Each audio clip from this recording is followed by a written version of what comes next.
Carissimi amici di RPL, un cordiale buongiorno da Antonio Verna, benvenuti a questo spazio del venerdì dalle 13:10 alle 14, dedicato completamente all'agricoltura e ai temi agricoli. Con me al telefono ogni venerdì alla conduzione c'è il deputato della Lega Lorenzo Viviani. Buongiorno Lorenzo. Buongiorno Antonio, un caro saluto a tutti i radioascoltatori e ti faccio subito un appunto. Agricoltura, temi agricoli e anche la pesca. E anche la pesca, hai fatto bene a correggermi.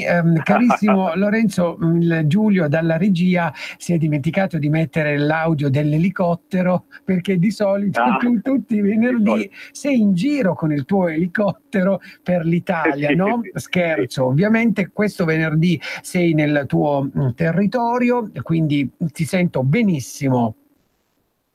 Sì, di solito siamo sempre, ma guarda, prossimamente penso che i collegamenti saranno un po' più ardui, perché comunque giustamente il mio ruolo sia da capogruppo in Commissione Agricoltura, sia da esperto in pesca, mi portano sempre in giro per l'Italia, quindi fortuna che questi ultimi collegamenti siamo riusciti a farli pacifici, in posti tranquilli, perché di solito sono banchine oppure in mezzo aziende. Ed è il nostro ruolo da parlamentari. Invece no, ti volevo riproporre un po' la settimana, Antonio, che abbiamo avuto, perché tu naturalmente l'avrai citato 1000 volte, degli importantissimi risultati che come Lega abbiamo ottenuto questa settimana, non per ultimo la legittima difesa, che adesso deve per una formalità fare l'ultimo passaggio al Senato, e questa è la legge dello Stato italiano, quindi arriviamo a dare il diritto alle vittime, non vediamo, sottolineamo come siamo dalla parte sempre delle vittime e mai dei carnefici. Ecco, insomma, una legge di civiltà, una legge che aspettavamo da tanto tempo, da una battaglia storica della Lega. E ho sbirciato proprio la tua pagina Facebook, dove hai pubblicato una foto. La difesa è sempre legittima, dalla tua postazione alla Camera dei Deputati hai scritto la legittima difesa, la Camera approva, ma i più vittime obbligate a risarcire i loro carnefici. Dalle parole ai fatti. Sì, guarda, ho voluto sottolineare un concetto. La legittima difesa parla di, riguarda tanti aspetti, però un aspetto veramente vergognoso era quello in cui le vittime, magari dopo anni di processi, spese processuali, dovevano anche andare a risarcire i loro carnefici. Perché? Perché avevano difeso la loro famiglia, perché avevano difeso la loro attività, perché si erano difesi.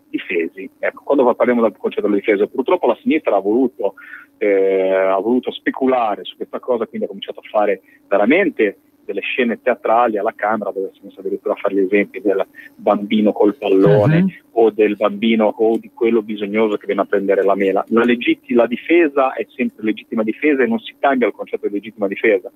Legittima difesa vuol dire che uno ti entra in casa minaccioso, ti entra in casa, ti apre la porta, ti entra di notte. Chi entra in casa mia di notte si deve correre il rischio che io posso difendermi, poi naturalmente noi confidiamo nell'operato delle forze dell'ordine, naturalmente noi non siamo per il giustizialismo, per il Far West, perché ci hanno accusato anche di quello, del Far West, che assolutamente non c'è un articolo che va a trattare o va a liberalizzare o va a legalizzare certi tipi di comportamento. Non esiste neanche un incentivo a prendere le armi, non esiste niente di tutto questo. Esiste solamente il fatto che chi entra in casa mia sa che può entrare in un certo modo e può uscirne in un altro. Cioè io se sono in casa e mi sveglio di notte e ho una persona che mi è entrata, che mi ha scassinato la porta di casa, entra in casa mia, deve avere il rischio che comunque io, per difendermi, e io non devo essere messo sotto processo, comunque non devo spendere dei soldi o risarcire chi per sbaglio, perché poi ricordiamoci che le persone, e questo è un messaggio che mi ha dato Matteo Salvini, prima di tutto sono forze dell'ordine. Purtroppo non ci può essere un carabiniere davanti a ogni porta di casa. Noi siamo stati anche un governo che ha investito tantissimo sulla sicurezza, sul piano di assunzioni, e quindi Però qua stiamo per parlare di agricoltura. Antonio, anche se è un tema quello della legittima difesa, hai fatto bene.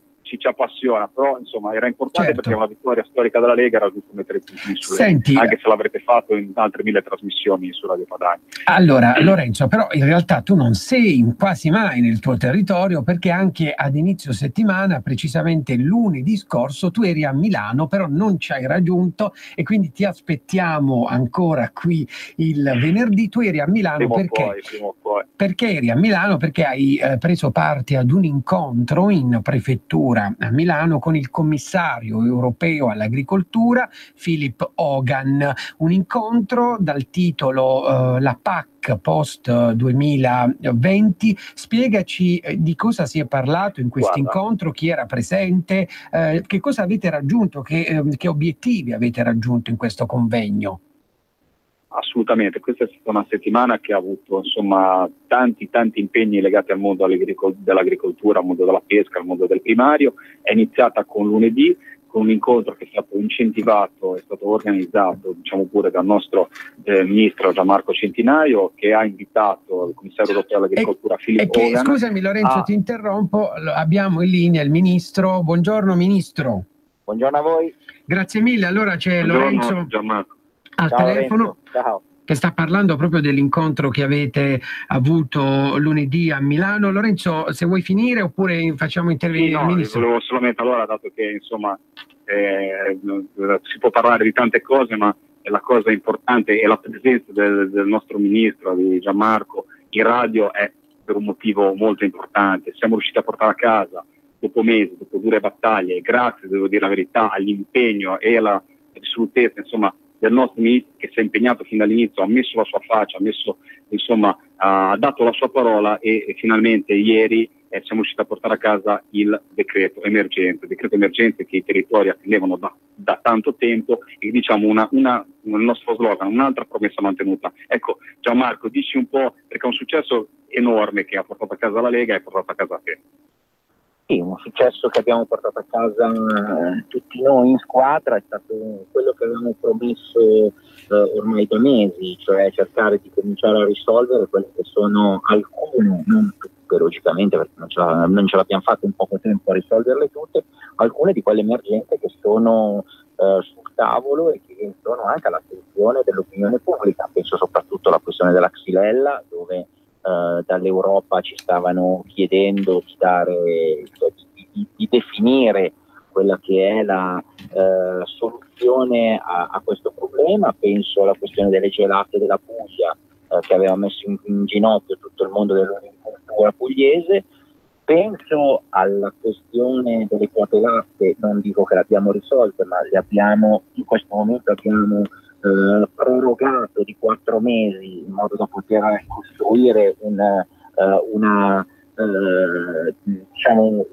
un'idea da portare in Europa, e quindi abbiamo prorogato di 4 mesi per la questione delle multe. Penso alla questione degli agrumi, a cui con la possibilità di dare una risposta a questo momento di crisi che comunque sta toccando il mondo degli agrumi, e penso soprattutto anche alla questione della Sardegna e con tutto quello che abbiamo fatto in questo periodo in Sardegna. In questo momento in Sardegna stanno facendo il secondo tavolo a Sassari con il commissario che è stato nominato dal nostro ministro dell'interno, Matteo Salvini, quindi di risposte ne stiamo dando. Il governo, io sono contento perché il governo ha capito che non si poteva andare avanti con un disegno di legge, ma bisognava fare un decreto legge, perché questo è il decreto emergenze, riguarda le emergenze. È logico che mi piacerebbe gestire l'emergenza, mi piacerebbe programmare, ma nel nostro paese di emergenze ce ne sono un po' troppe, perché comunque l'agricoltura è rimasta un po' inascoltata per troppo tempo. Sì, Ministro, ci sente bene perché noi la sentiamo un po' a tratti. Lei ci sente? Io mi sento benissimo. Benissimo. Quali sono i suoi prossimi impegni? I miei prossimi impegni sono, per quanto riguarda il discorso dell'agricoltura, a questo punto sarà sicuramente quello di portare a casa a livello parlamentare il decreto, perché sapete benissimo che poi bisogna convertirlo con il voto di Camera e Senato, e quindi cercare di convincere i parlamentari, non solamente di maggioranza, che questo è un decreto importante per l'agricoltura. Sicuramente andare su in Europa il più velocemente possibile a parlare con il commissario Andriukaitis, che è il commissario che si occupa della Xylella, per portargli la buona notizia e cercare di far partire tutti quei tavoli di filiera con i quali noi stiamo ragionando per per programmare i prossimi anni, anziché, come dicevo, gestire solamente le emergenze. E poi c'è tutto il mondo del turismo, che è tutto un altro mondo, che è altrettanto impegnativo. Sì, Lorenzo, sì, tu... Faccio una domanda io, scusami Gianmarco, perché non nascondo la soddisfazione di chi ieri, come un avvoltoio, quando si è pensato al disegno di legge invece che al decreto, ha subito pubblicato, ha subito scritto contro il Ministero, contro di te, insomma, volendo cavalcare subito questa notizia, che è stato smentito poi nei fatti, Ecco, prima di tutto, queste cosa ne pensi? Tanto Costa Padena ce lo possiamo dire, insomma, siamo in famiglia, ma soprattutto un'altra cosa. Ieri c'è stata la presentazione del PDL sull'etichettatura, insomma, quali sono le battaglie veramente da portare avanti e da fare in Italia, ma soprattutto portare in Europa.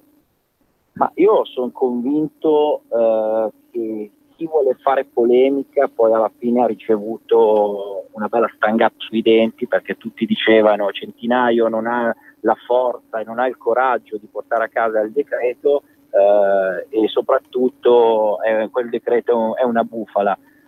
Non è stata una bufala, è una realtà.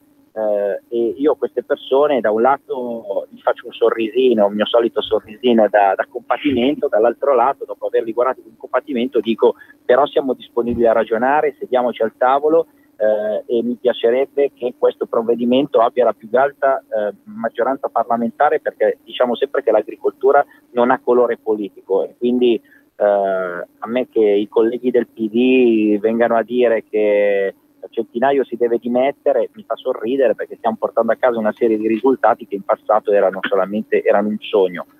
Sulle etichettature, anche qua io voglio ringraziare i gruppi parlamentari della Lega, devo dirlo molto onestamente, perché quello che siamo riusciti a portare a casa sulle etichettature è un risultato importantissimo, cioè il fatto che i prodotti debbano avere etichettature non solamente su dove vengono trasformati, cioè un made in Italy con un prodotto che viene magari coltivato dall'altra parte del mondo e viene messo in busta o trasformato in Italia, ma anche deve essere indicato dove viene allevato, pescato e coltivato quel prodotto. Questo è quello che stiamo chiedendo all'Europa.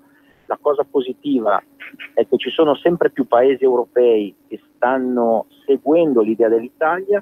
Ce n'erano 7 di paesi europei, tra cui anche la Francia e la Spagna. Adesso da gennaio si è unita anche l'Austria, indicando l'idea italiana, la proposta italiana come una best practice da seguire, quindi vuol dire che questo governo, che il PD o Forza Italia o altri dicono che siamo dilettanti allo sbaraglio, proprio dilettanti non lo è, perché se l'Europa dice che quello che proponiamo deve essere indicato come una linea da seguire, vuol dire che anche l'Europa ha capito che sull'agricoltura, sull'etichettatura e sulla promozione e la tutela anche dei nostri prodotti forse abbiamo qualcosa da insegnare anche agli altri. Benissimo. Allora, Ministro, noi la ringraziamo per essere stato qui con noi questa mattina, grazie mille per aver accettato il nostro invito, ci risentiamo presto. Grazie a voi. Grazie Gianmarco. Allora, grazie. Lorenzo, stavi parlando dell'incontro che avete avuto anche con il Ministro questo lunedì, con il Commissario europeo all'agricoltura. Dicevi come si è svolto, quali sono stati proprio i temi, i punti di questo incontro? Ma guarda, il tema dell'incontro è nato per la PAC, quindi per la politica comunitaria agricola. Ricordiamoci che la PAC prende una parte consistente del bilancio europeo, quindi parliamo di tanti miliardi, parliamo di 382 miliardi nella scorsa programmazione, e questo insomma è poi il vulnus delle critiche, il fatto che questa programmazione nuova abbia un deficit, insomma sia calato il suo importo e quindi sia ridotto a 365 miliardi di euro. Però parliamo sempre del 30% del bilancio della comunità europea, quindi parliamo di una politica agricola. Le persone molte volte non si rendono conto che il 30% del bilancio della UE sta sulle politiche agricole, quindi insomma parliamo di cose consistenti. Ed è la cosa importante che c'è stata in questa riunione dove, come dicevo prima, promosso dal nostro Ministro per le politiche agricole Gianmarco Centinaio, è stata quella di invitare al tavolo gli assessori regionali ma non solo quelli della Lega, assessori regionali italiani, ma i capigruppo per ogni forza politica di Camera e Senato, e il Presidente di Commissione. Quindi era un tavolo tecnico, prettamente tecnico, dove le varie voci, i vari colori, ma anche i vari esponenti istituzionali della nostra società, quindi c'era l'istituzione a tutti i livelli, dal ministro al governatore, all'assessore regionale, al parlamentare, hanno espresso i loro dubbi e insomma le loro precisazioni da fare al commissario Filippone. Devo dire la verità, è stato un incontro sicuramente che ha arricchito il dibattito sulla PAC, anche perché ad Hogan sono arrivate comunque delle segnalazioni, sono arrivate delle precisazioni, ma soprattutto mi sono arrivati dei commenti anche negativi sulla PAC, delle incongruenze, delle perplessità che abbiamo su questa nuova politica che toglie dalle regioni molti poteri, organismi pagatori, va a centralizzare a livello nazionale. Sai che noi di regola siamo persone che ci tendono a dare più poteri alle regioni e alle comunità locali. In questa PAC si tende invece a ricentralizzare il metodo dei pagamenti, il metodo, perché poi la PAC è quella che va a dare i fondi ai nostri agricoltori per i vari bandi, quindi va a incentivare la nostra agricoltura, gli dà quel respiro e quella capacità di investire che purtroppo il primario non può fare da solo, e ha bisogno comunque di questi fondi europei. Fondi europei che naturalmente non è che ci regalano, come tutti i fondi europei parliamo di soldi italiani che noi mandiamo in Europa e poi ci tornano indietro. Quindi ci dicono per la Brexit che sia colpa tutto della Brexit, e noi non pensiamo che sia solo colpa della Brexit, ma che ci sia comunque una politica che ha voluto disincentivare certi tipi di finanziamenti, e quindi insomma il dibattito è aperto. Bisognerà vedere se si porterà che Hogan, per fare virgolette, riuscirà a portarsi a casa la PAC, la politica per i prossimi 7 anni, a livello prima del rinnovo del Parlamento europeo. Questa è una sfida che dovranno fare i nostri parlamentari in Europa. Sicuramente una PAC in cui riusciamo a metterci mano e a mettere magari una voce un po' più italiana al suo interno, anche per calarlo meglio sui territori, sicuramente sarebbe meglio. Quindi, bisogna lavorare a tutti i livelli. Dimmi tutto. Lorenzo, poi il ministro è stato a Berlino, no? Perché ovviamente il Ministero delle Politiche Agricole, Alimentari e Forestali. Tanto Gianmarco non ci sente, quindi non rischio di passare da una persona che lo vuole incensare, però è ben nota una politica diversa, ma la politica che fa Matteo Salvini, la politica che fanno i nostri ministri, sono persone che viaggiano. Nel nostro piccolo noi siamo persone che vanno in giro per l'Italia, ma vanno in giro per il mondo a promuovere e a fare accordi internazionali per cercare di portare il nostro Made in Italy, per fare delle manifestazioni in Italia, per rendere l'Italia al centro e sponsorizzare i nostri prodotti, quindi al centro delle manifestazioni. Queste sono le battaglie che deve fare un nostro ministro. Purtroppo noi arriviamo da anni in cui la politica era legata magari ad altri interessi e non è mai andata nei vari territori, nelle varie nazioni, a cercare di difendere i nostri prodotti e di promuoverli soprattutto. Certo. Senti Lorenzo, la prossima settimana ci sono delle novità nella tua commissione? Di cosa si discuterà nello specifico? Fortunatamente dalla prossima settimana riusciremo a incardinare la riforma del progetto la riforma del settore ittico della pesca, quindi riformuleremo tante cose, sempre con la considerazione che purtroppo come l'etichettatura, come i regolamenti per quanto riguarda la pesca nel Mediterraneo, noi possiamo modificare ben poco. Possiamo ad esempio agire sulle sanzioni, possiamo ad esempio agire su tante voci piccole purtroppo ma non sono quelle voci importanti, tipo le misure tecniche, cose che vengono decise in Europa, sono state decise all'epoca dai vari burocrati europei e che ci cadono sulle teste, cadono sulla testa dei nostri agricoltori e dei nostri pescatori. Quindi però per quello che riusciremo a fare modificheremo in bene, cercheremo di semplificare la vita dei nostri agricoltori e dei nostri pescatori, anche perché in commissione abbiamo anche le semplificazioni, una legge che stiamo facendo con tutte le forze politiche, e vedi, come diceva prima Gianmarco, l'agricoltura non ha colore. La fortuna di lavorare in una commissione come l'agricoltura, come l'agricoltura e pesca, è quella di trovare molte volte la sintesi. Su questo decreto sono sicuro che si troverà la sintesi, il decreto emergenze, se si andrà a trovare la sintesi, perché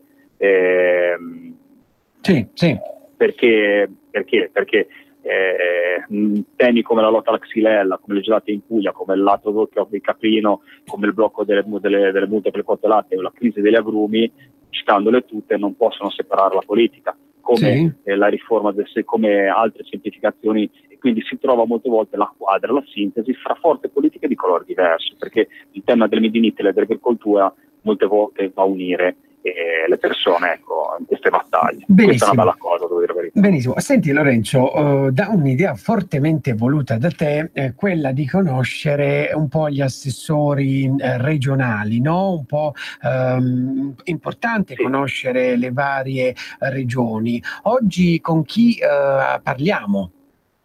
Oggi, guarda, a parte dei meriti, ma penso che i meriti ce l'abbia questa radio, che è una radio che insomma rimane veramente, non fa solamente una promozione ma fa un servizio ai cittadini.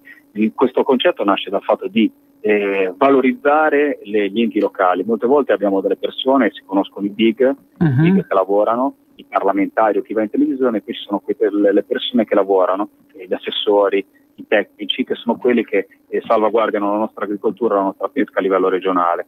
In questo caso noi abbiamo fatto un volo, come dici di solito, in Friuli Venezia Giulia. Il nostro ospite di oggi è Stefano Zanier, che è un caro amico, che ha il telefono adesso, alle politiche agricole e della pesca in Friuli Venezia Giulia, una terra bellissima che ho visitato varie volte. Ecco Stefano, ciao carissimo. Buongiorno. Ciao. Buongiorno assessore. Ciao. Allora le chiedo di rimanere con noi al telefono perché abbiamo una brevissima pausa pubblicitaria, poi con lei parliamo più approfonditamente della sua regione, dei suoi impegni, insomma del territorio del Friuli Venezia Giulia. A tra poco, ci risentiamo.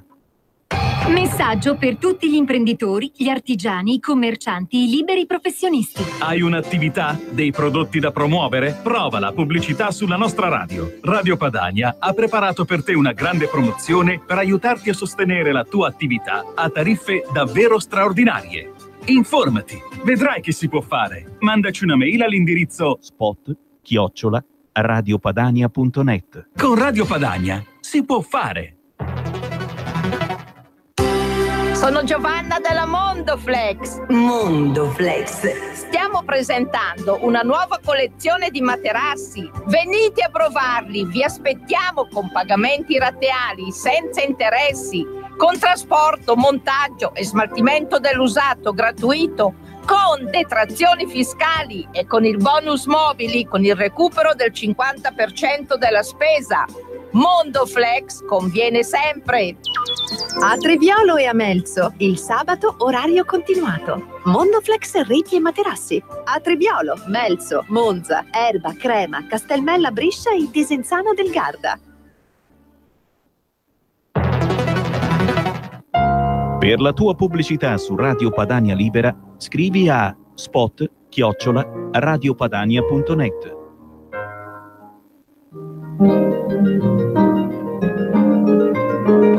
Cari ascoltatori, vi ricordiamo che l'angolo della musica classica, condotto in studio da Auretta Pierotti Cei, cambia orario. Andrà in diretta ogni sabato a partire dalle 13. Appuntamento con la grande musica.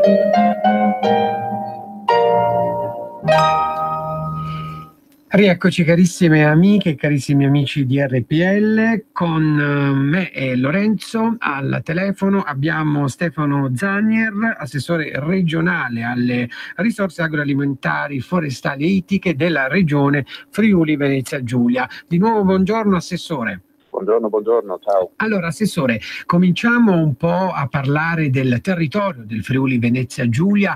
Cosa ha di importante, di bello a livello di territorio il Friuli Venezia Giulia? Un po' ci racconti anche la sua esperienza politica e quali sono i compiti più importanti che le competono, ecco. Allora, iniziamo col dire che la nostra è una regione piccola, ma nella sua dimensione ha la fortuna di avere un ambiente che va dalle coste, dalle lagune, dal mare per arrivare fino alle Alpi. Sì. Quindi in meno di un'ora noi riusciamo a passare da una stazione sciistica a una stazione termale al mare, quindi credo che poche siano le realtà che possono avere questa enorme fortuna. È chiaro che le piccole dimensioni e questa variabilità così importante creano anche delle situazioni di gestione molto complicate, perché le dimensioni non sono tali da dare magari la possibilità di sviluppo in maniera consistente facendo un ragionamento organico. Quindi noi siamo molto diversificati all'interno di una regione molto piccola. Questo è il primo passaggio. Ma è anche evidente che la differenziazione però è una enorme opportunità, perché le caratteristiche sia di tipo ambientale sia di quelle che sono le attività che vengono svolte in campo agricolo sono veramente molteplici. Quindi ci sono realtà che riescono ad esprimersi ad altissimi livelli, e questo poi viene anche riconosciuto, perché fortunatamente la nostra è una di quelle regioni che è conosciuta un po' ovunque per quella serietà nella gestione, per quella capacità di riuscire ad esprimere sul territorio e con i propri produttori veramente degli elementi di spicco che poi vengono, ripeto, riconosciuti anche a livello extra regionale, direi anzi internazionale, perché fortunatamente abbiamo un riscontro molto positivo dove andiamo a proporci. Questo è il primo inquadramento. Per quanto riguarda... Prego. No, dicevo, per quanto riguarda la sua esperienza politica, come si trova ad amministrare questa regione? Ecco. Allora, io che vengo da un periodo lungo di attività, dove ho avuto anche la possibilità e la fortuna di essere amministratore a livello provinciale, arrivare nell'amministrazione regionale è un mondo completamente diverso. È un mondo completamente diverso anche per una serie di ragionamenti che vanno fatti su dimensione molto superiore a quella dove eravamo abituati inizialmente ad operare. Quindi c'è una necessità di una visione più ampia che richiede anche una serie di approcci diversi. Teniamo conto che noi siamo posti al confine con altri due stati. Quindi principalmente abbiamo Slovenia ed Austria, iniziano ad esserci necessità di avere una serie di rapporti che valicano anche lo Stato, e quindi su questo è evidente che mentre con le regioni c'è sempre stato un rapporto con il Veneto, il nostro vicino Veneto, è sempre stata naturale questa discussione, questo confronto. Dalle altre parti oggi dobbiamo iniziare a fare attività di relazione, perché comunque delle tematiche sono anche transfrontaliere. Quindi è molto più complicata la gestione, anche per il fatto, e qui se mi permettete una puntatina un po' polemica, io a volte invidio gli altri stati perché hanno delle condizioni molto diverse da quelle che poi dobbiamo gestire noi. Su molte materie, quando valichiamo la frontiera e abbiamo magari fatto 1 metro dall'altra parte del confine, ci accorgiamo che le condizioni nelle quali specialmente gli operatori si trovano a lavorare sono molto molto molto più semplici. Certo. Assessore, veniamo proprio a parlare di importanti risorse per la vostra regione, ad esempio il legno, no? Lei ha partecipato recentemente ad una tavola rotonda sul legno. Cosa ci può dire? Ecco. Allora, iniziamo a dire che la regione Friuli-Venezia Giulia ha la sua quasi maggior parte di territorio collocato in area montana a livello di superfici, e questa parte di territorio è coperta da una parte forestale importante che per metodi di gestione, quindi da noi si applica la selvicoltura naturalistica, quindi abbiamo una qualità dei nostri boschi decisamente elevata e oltretutto anche certificata, quindi il prodotto di pregio c'è assolutamente. Quello che forse, e qui non è solo a mio modo di vedere una questione legata alla regione, ma più in generale una questione di sensibilità, fino a poco tempo fa si intendeva il bosco solamente nella visione conservazionistica, dimenticandosi che il bosco, se non ha una visione di selvicoltura, inizia ad avere dei seri problemi. Per cui non è la conservazione tout court che garantisce la salute e la tenuta di questo bosco, tenendo anche conto che è una risorsa assolutamente rinnovabile, ma anche con un valore economico importante. Quindi questo concetto cosa ha portato? Ha portato negli anni, non essendo così tenuto in considerazione, ha una non gestione delle foreste o una gestione limitata, sì, ha un'accessibilità decisamente scarsa rispetto al patrimonio che invece è ingente e che cresce ogni anno, sia in superficie che in cubatura, e quindi oggi ci troviamo ad affrontare anche delle tematiche legate in questo caso al recente uragano che ha creato grossissimi danni anche nelle nostre zone, ma basandoci su un'architettura di gestione del territorio che di fatto è molto molto lontana dall'essere sufficiente a un intervento. Faccio solo un paragone, io lo faccio sempre rispetto a uno stato che per me è confinante, ma dove il confine sta sulla cresta di una montagna, quindi di fatto non c'è distinzione tra un versante e l'altro. La Carinzia ha mediamente 100 metri di viabilità forestale per ettaro, io ne ho 7. Ok, benissimo. Lorenzo, vuoi aggiungere tu qualcosa?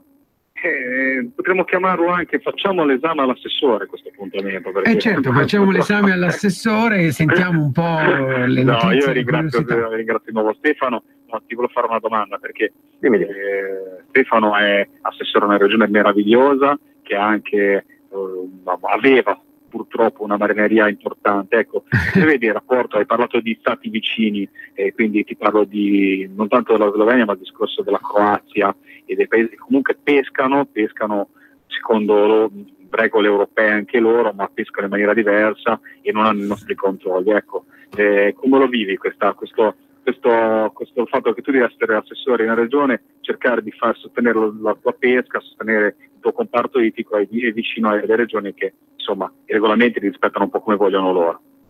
Sì, teniamo conto che oltretutto qui da noi, forse per una grande efficienza del sistema, direi che se solamente una pagliuzza è fuori posto, questa qualcuno lo rileva.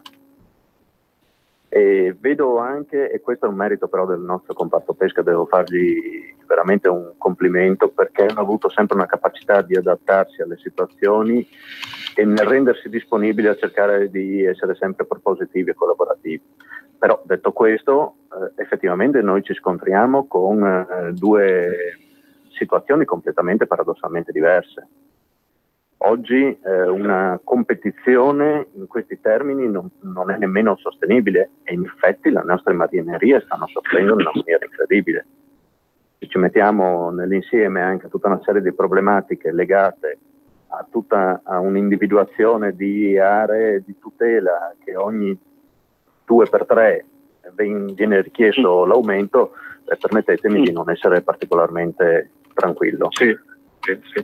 L'ultimo confronto, scusa Stefano se ti interrompo, mi ricordo che l'abbiamo avuto insieme al Ministero dell'Ambiente sulle famigerate aree SIC che nascono fine a se stesse, e veramente lì abbiamo avuto, devo dire la verità, il bello di essere in tanti ormai e di avere una forza anche politica diversa, è riuscire a trovare anche la sintesi e parlare fra persone che si capiscono, vuol dire tanto. Quindi insomma sono battaglie che a livello parlamentare, a livello regionale, a livello ministeriale dobbiamo fare insieme uniti, perché come quella che annunciavo sull'area SIC che prenderà Emilia Romagna, Veneto e Friuli Venezia Giulia, avevamo tante perplessità e mi sembra che in quella riunione le abbiamo esternalizzate tutte, insomma. Ecco, sì, e anche trovato una linea di azione comune. Certo, assolutamente. No, io ti volevo a parte di nuovo ringraziare, però insomma fare i complimenti, perché tu hai una regione insomma da valorizzare. Io sono stato nelle marinerie di Marano Lagunare, di Grado, marinerie che purtroppo sono ormai l'ombra di un passato glorioso, ma sono legate soprattutto anche a un territorio bello, cioè lì veramente si potrebbe pensare di incentivare il pescaturismo, l'ititurismo fatto bene, insomma, perché ci sono dei posti che sono meravigliosi e hanno varie specifiche, perché c'è la specie di lago, c'è la specie di mare, abbiamo le vongole, abbiamo una serie di parametri che secondo me ne rendono unica la tua terra e soprattutto bellissima. Però io ho la fortuna di avere una friulana ad hoc in commissione agricoltura. Si tratta più del lato diciamo montano che il lato pesca. Devo dire la verità, siete un popolo fiero, ma soprattutto di gente competente, di gente che è legata al territorio, un po' come vuol dire il Veneto, sono persone che sono estremamente legate al territorio, che lavorano per il bene del proprio territorio. Però Lorenzo, volevo chiedere all'assessore, proprio così fare delle domande sempliciotte, cioè quali sono proprio i prodotti tipici della regione Friuli Venezia Giulia, dai prodotti agricoli oppure ai formaggi? Ci fa un elenco un po' così veloce? Se dovessi fare l'elenco mi ci vorrebbe un po' più della trasmissione, ecco, però vabbè, cerchiamo facciamolo, di sintetizzarlo su alcuni macro elementi. Sì. Il primo è il mondo legato al mondo del vino. Ecco. Noi qui riusciamo ad esprimere dei prodotti che raggiungono livelli di eccellenza, principalmente sui vini bianchi, ma forse meno conosciuti anche dei grandi vini rossi, con una differenziazione che ci porta ad avere la fortuna di avere sia vigneti posti nelle colline, sia le pianure che fanno altre tipologie di produzione. Quindi qui siamo decisamente molto ben posizionati. E se non mi sbaglio c'è un concorso Sauvignon, no? C'è il concorso mondiale, lo ospitiamo proprio in questi giorni. Ieri sera abbiamo avuto l'inaugurazione. In questi giorni ci sono oltre 1000 campioni provenienti da tutto il mondo in degustazione, da una serie di degustatori professionali che provengono anche loro da tutto il mondo, un'ottima occasione di visibilità anche per la nostra regione. Il premio verrà consegnato la settimana prossima durante la fiera di ProWine a Düsseldorf e quindi per noi questa è una bella vetrina. Certo. Però c'è molto di più, abbiamo il prosciutto di San Daniele, abbiamo il formaggio montage, ce ne sono molti. Quello che forse una regione come la nostra soffre di più, paradossalmente, è la possibilità di non avere, come tutte le regioni del paese, la possibilità di dichiarare in maniera forte la provenienza. Ecco. Riuscire a metterci il cappello Made in Italy è un grande passo avanti, però è evidente che riuscire a localizzare senza infilarci dentro nel meccanismo dei vari disciplinari che poi molte volte funzionano, ma molte volte sono anche un grosso problema di gestione, io credo che sarebbe il dare il giusto peso a quelle che sono le qualità che riusciamo ad esprimere. Sì. Lorenzo, ci sei tu? Infatti, dato che hai messo te l'argomento nel piatto, saprei benissimo che ieri c'è stata la conferenza stampa sul progetto di legge che è stato presentato al Senato sull'etichettatura, una battaglia che purtroppo non potremo risolvere a livello italiano, ma bisognerà poi combatterla in maniera assidua a livello europeo. Infatti, perché proprio per questo come hai detto bene, messo l'argomento. No, perché come hai detto bene tu, poi le battaglie noi possiamo fare quello che vogliamo, però poi se non passiamo dai diktat della Comunità Europea che insomma decidono sull'etichettatura dei prodotti, insomma facciamo ben poco, e quindi bisogna cambiare. Quindi a maggio l'appuntamento importante anche per le mini in Italia sono le elezioni europee, quindi cercare di cambiare di mentalità sia al Parlamento europeo sia ai vari commissari che dovranno essere i prossimi che governeranno questa Europa, che speriamo sia un'Europa dei popoli. Ecco, però ti devo dire un'altra cosa, abbiamo parlato in questa trasmissione in apertura, poi ne abbiamo parlato poco prima che ti collegassi te, anche dell'incontro di lunedì il commissario europeo Hogan, incontro che è stato promosso dal ministro Centinaio. Ecco, che impressione ti ha fatto Hogan, come ne pensi della PAC, insomma, cosa vuol dire la PAC per la regione, soprattutto la modifica a livello nazionale, cioè la rinazionalizzazione della PAC, per capirsi, ecco, il decentramento. Allora, già questo termine mi dà un certo malessere. E se teniamo conto che il Friuli Venezia Giulia è una regione a statuto autonomo e dove l'autonomia in materia di agricoltura è rafforzata, io vi posso garantire che non accetterò in alcun modo, farò qualsiasi azione possibile per far sì che la capacità decisionale resti in capo alla regione.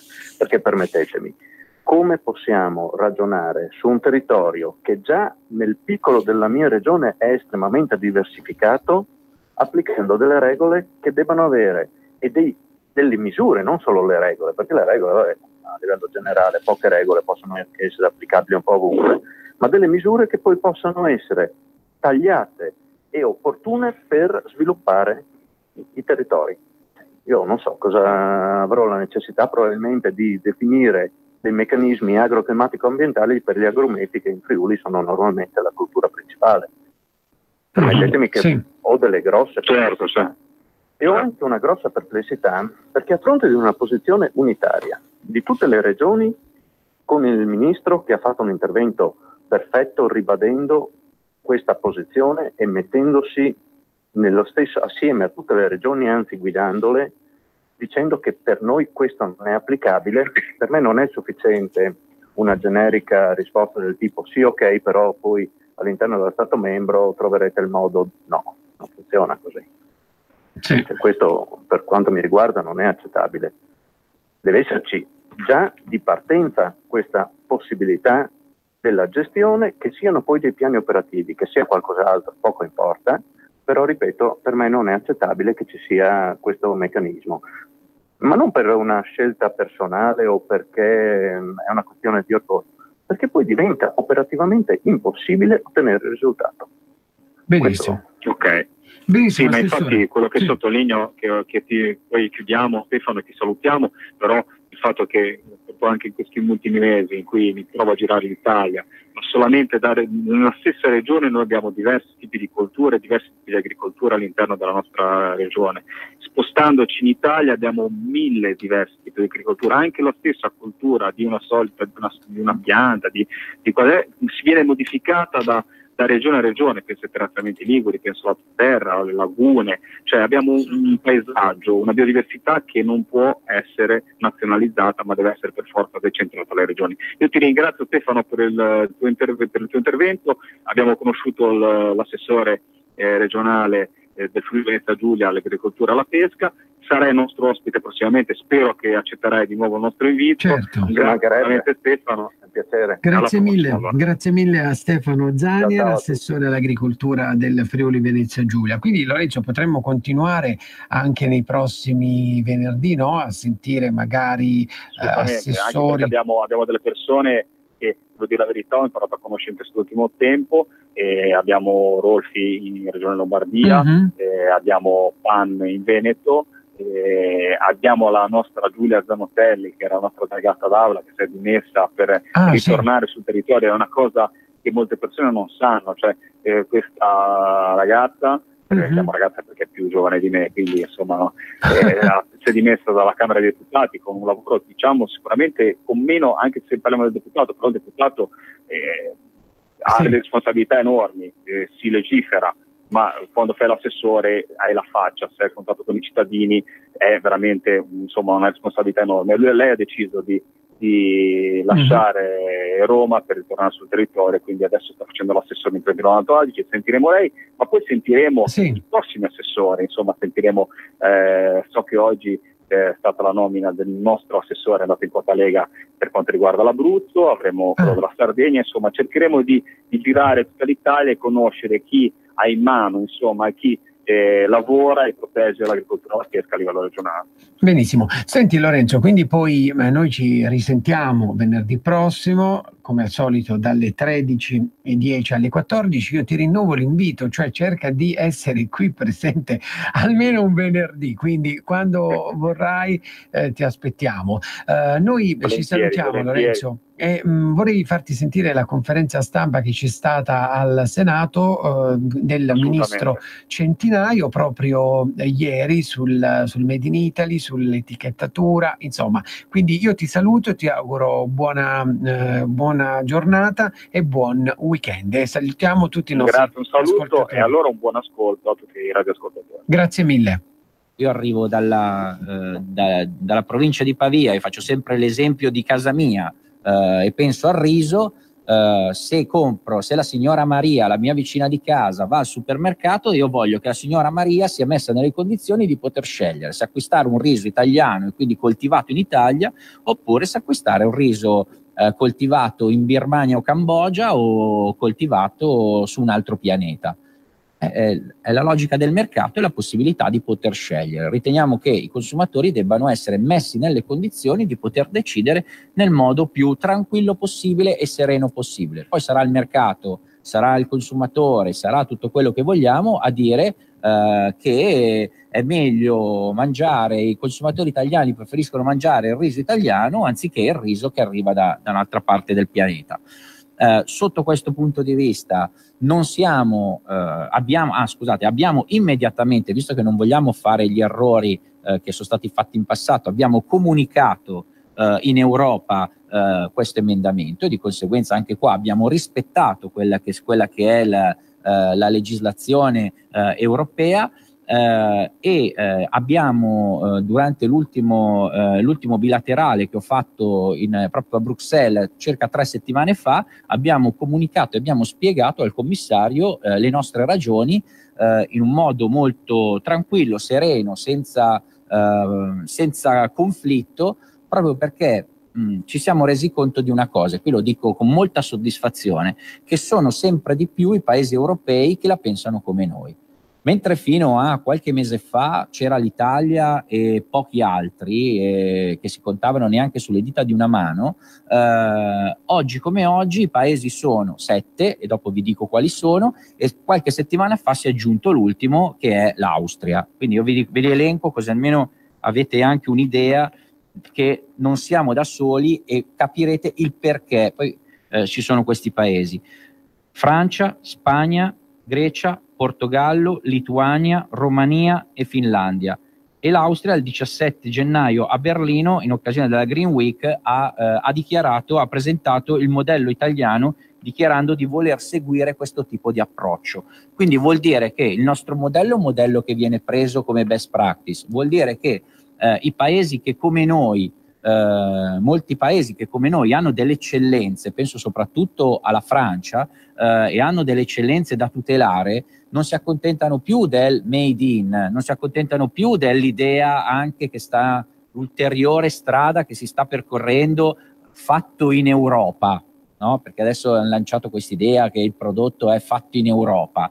Non si accontentano più e vogliono tutelare le loro eccellenze locali, perché sono paesi che hanno dei prodotti di qualità che devono essere tutelati da tutto il resto, e soprattutto da produzioni che nulla hanno a che fare con la tradizione, la qualità e le esigenze che hanno tutti gli altri consumatori. Noi pensiamo che questo sia il primo step, perché poi vogliamo arrivare fino in fondo e vogliamo far sì che questo provvedimento, quest'idea di tutela dei consumatori diventi non solamente un'idea di 8 paesi, ma debba diventare un'idea dell'Europa. La cosa su cui lavoreremo con il prossimo Parlamento europeo, con i prossimi commissari europei, con il prossimo Consiglio, la cosa su cui lavoreremo sarà proprio questa, sarà quella di cercare di andare a tutelare le eccellenze enogastronomiche, le eccellenze alimentari dei vari stati. L'Europa, e qui termino, l'Europa in questo momento deve tutelare la nostra agricoltura. Noi siamo un continente sotto attacco, non è solo l'Italia che è sotto attacco, è il nostro continente che è sotto attacco, perché ha delle caratteristiche, perché ha delle caratteristiche qualitative, ha delle modalità di lavoro, della tutela soprattutto del lavoro e i vari controlli che vengono fatti sulle eccellenze, e di conseguenza l'obiettivo che deve avere l'Europa è quella in questo momento di, da un lato, promuovere, ma dall'altro lato permetterci di poter garantire ai consumatori di tutto il mondo, ma soprattutto io penso ai consumatori italiani, di poter garantire la possibilità di avere dei prodotti di qualità certificati. Grazie. Grazie Ministro. Il Ministro giustamente parlava di lavoro di squadra, e la squadra è quasi presente e completo qua quest'oggi. Abbiamo il capogruppo in Commissione Agricoltura Giorgio Bergesio, e abbiamo anche il nostro Paolo Ripamonti. Io inizierei da Giorgio Bergesio e poi passiamo la parola anche a Paolo. Perché mi sposto? Va un pochettino più in là se riesci, ma una sedia, via, ci spostiamo. Prendo il posto del Ministro. Paolo, tu rimani lì. Non benissimo. Grazie al nostro Presidente di Commissione, Giampaolo Vallardi, grazie al Ministro. Questa è un'azione condivisa, detto bene prima, anche perché noi ci teniamo in modo particolare a tutelare quelle che sono le nostre oltre 750.000 imprese agricole presenti nel nostro Paese, oltre 71.000 imprese che lavorano nell'alimentare, nella trasformazione dei prodotti alimentari. In effetti noi sappiamo bene che questo, come dato dal punto di vista del prodotto interno lordo, l'agroalimentare rappresenta circa il 10%, però 10 punti di PIL, però dobbiamo pensare a un dato importante, che anche l'aspetto relativo a tutto quello che è l'export del nostro paese, e se noi identifichiamo correttamente il prodotto italiano diamo maggior vigore a quella che è la parte iniziale della filiera. Se voi pensate che in un prodotto che viene venduto da un agricoltore fatto 100 il valore totale, gli rimane circa 6 euro di utile all'agricoltore sul prodotto fresco, e al commercio e alla logistica gli rimangono almeno 12-13 euro. Significa che c'è uno squilibrio.